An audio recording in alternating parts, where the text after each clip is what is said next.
Hello everyone, welcome back to the Unofficial Zoo. My name is Zach, and as you can probably tell from the title of this video, I have had some problems in one of my shrimp tanks.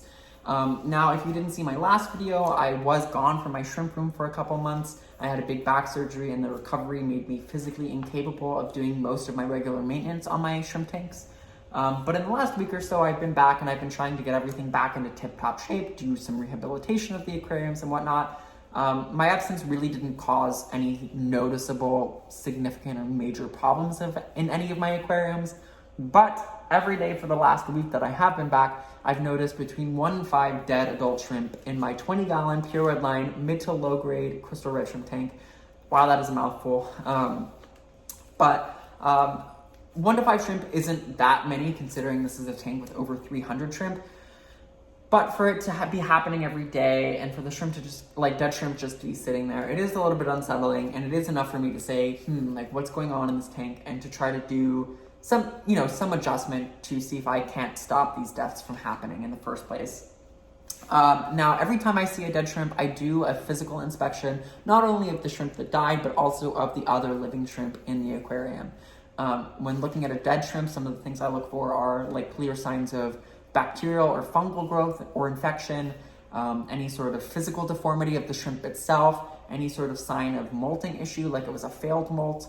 But I haven't seen anything clearly indicating a cause for these deaths. I also look at the shrimp that are still alive in the aquarium and just look for any sort of behavioral changes or feeding changes, neuromotor changes or muscular changes, anything like that.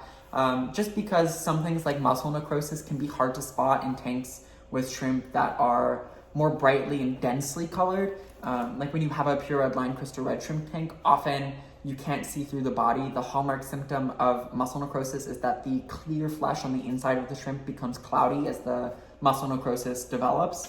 And you can't see that through a nicely colored crystal red shrimp tank, but it would still cause problems as the necrosis progressed with like movement and just motor function of the shrimp. And I haven't seen anything indicative of that issue. So I am a little bit lost on what could be causing the problems. Now I have, done a full battery of water tests on this aquarium, nitrogen levels, including ammonium nitrate and nitrate. I've looked at the pH, pH, KH, all sorts of things. I have a whole cabinet of test kits. But again, nothing clearly stands out as, oh, this is the problem. This is what's killing my shrimp. And I think probably 90% of issues shrimp keepers have where die-offs start to happen, especially progressive die-offs, something, one of these boxes would have been ticked, I would have figured it out, and I would have seen what would happen, and I could, go through and resolve it. If it was an infection, I could pull out the shrimp and try to treat the tank. If it was some sort of water issue, I could do a water change to correct thing. But nothing in particular has stood out. Now, there have been 2 things that are a little bit abnormal. One is that the temperature was quite low a week ago when I came back because I didn't turn the heat on in this room, and we went from fall to winter, so the temperature outside dropped, the temperature in the room dropped a couple degrees, and I have slowly increased that over the last week, back to about 72 degrees from 67 degrees.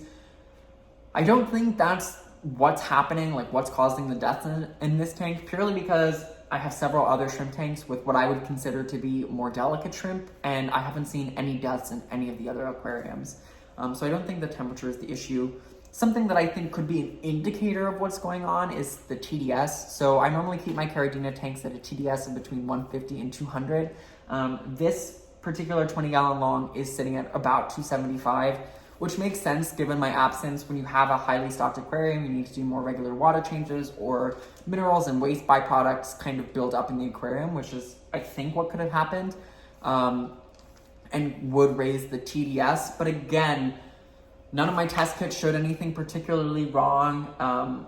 So I don't know if it's actually related or not. I've kept Caridina at TDS as high as like 400 without problems, but I really don't know. So TDS is kind of the only lead I have right now.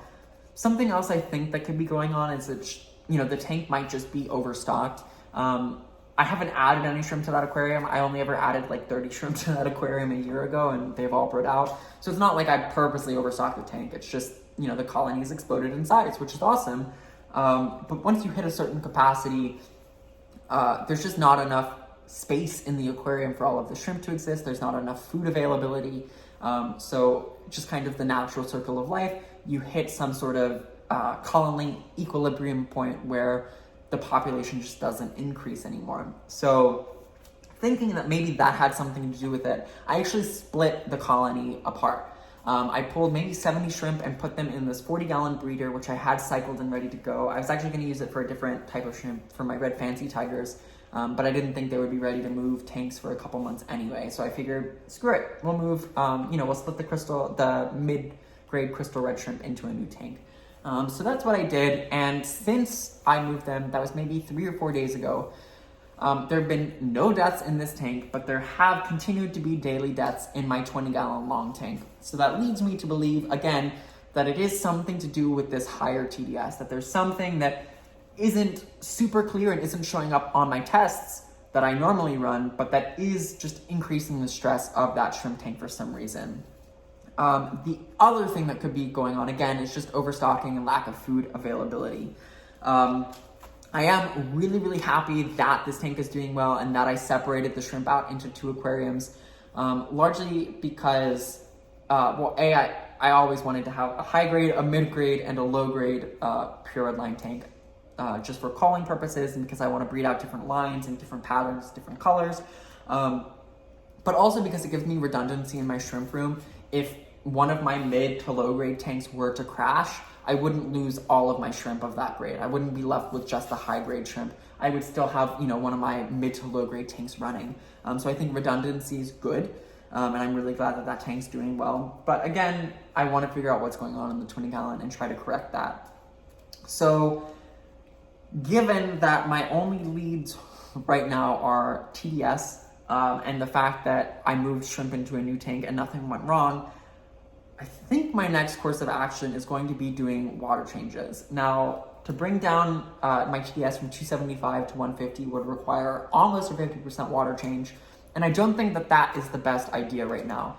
Water changes, especially larger water changes, like 50% water changes, can be extraordinarily stressful to shrimp tanks, and I think it seems clear that the shrimp in that aquarium are already quite stressed.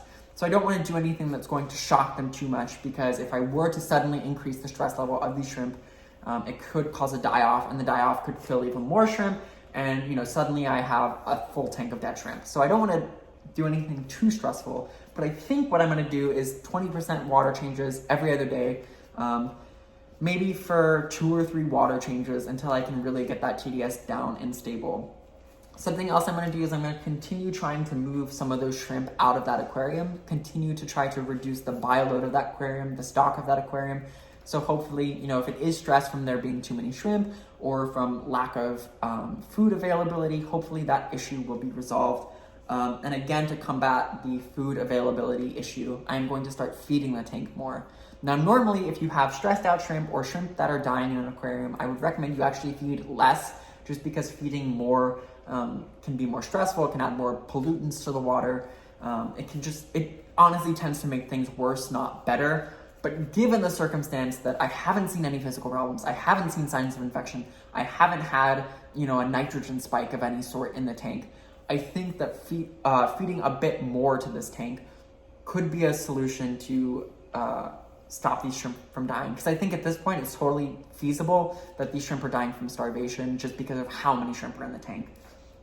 I'm looking at my notes right now. So I think the things I have to do are progressive water changes every other day, about 20%, maybe as high as 30%, just to try to reduce that TDS. But again, daily monitoring to make sure that the changes I'm doing to the water aren't so stressful that they're killing even more shrimp, right? Because the whole point is to try to save the tank, not to kill it faster.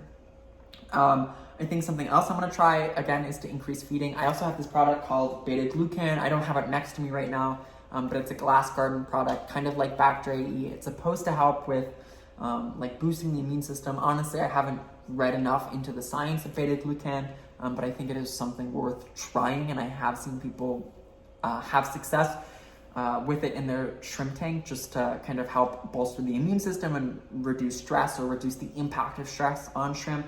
So that's something I'm going to try. I do have an empty planted aquarium. It has a bunch of moss in it, but no shrimp in it at the moment, so I might try to split them out into that. and then continue to do my daily monitoring. And I'll keep you guys up to date. I just thought, this would be an interesting video to see if we could figure out what's actually going wrong in the shrimp tank, because it's not something clear and easy to treat.